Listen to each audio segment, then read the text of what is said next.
श्री वेदपुरुषाय नमः। ओम श्री बृहस्पतये नमः।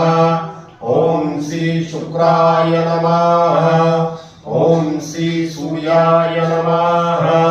पंचैतान् संस्मृत्य वेदवाणीं प्रवर्तये। ओम भूः ओम भुवः ओम स्वः ओम नमस्ते रुद्रमण्यः उतोदयिषवे नमः। बाहुयामुदते नमः। जाते रुद्रशिवा तनूरघोरा पापकाशिनी दयानस्तन्वासन्तमया गिरिसन्ताभिचाकशीः। जाविभुङ्गिरिसन्तहस्ते विवर्गस्तवे शिवाङ्गिरदाङ्गुरुमाहि पुंसीः। पुरुखं जगत शिवेन वचसा त्वा गिरिसाक्षा वदामसि यथा नः।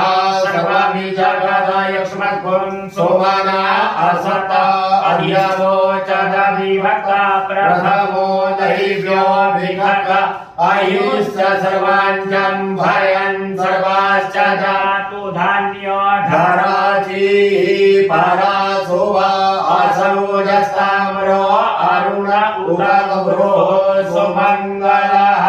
जे चैनघं रुद्रा अभितो दिक्षुश्रिताः सहस्रशो वैगा गुहेड इमहे। असौजो वसर्पतिनीलग्रीवो विरोहितः उतैनन्दोप अर्षन्नर्षन्नुदहार्धः सदृष्टो मृडयातिनः।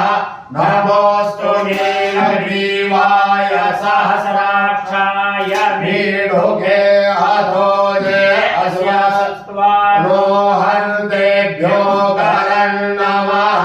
प्रमुञ्चधन्वनस्त्वमुभयोराज्ञो जम्मदासते हस्त इभवः पराता भगवो वप विद्यं धनुः कवर्तिनो विशल्यो बाणवा।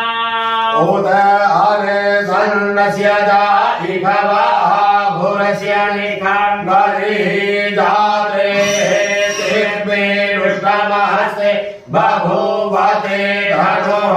तयास्मान् विश्वातस्त्वमयक्ष्मया परिभुजा परिते धन्वनो हेतिरस्मात् वृणक्तु विश्वातः अधोज एकोनस्तवारे अस्मन्निधे हितं वा।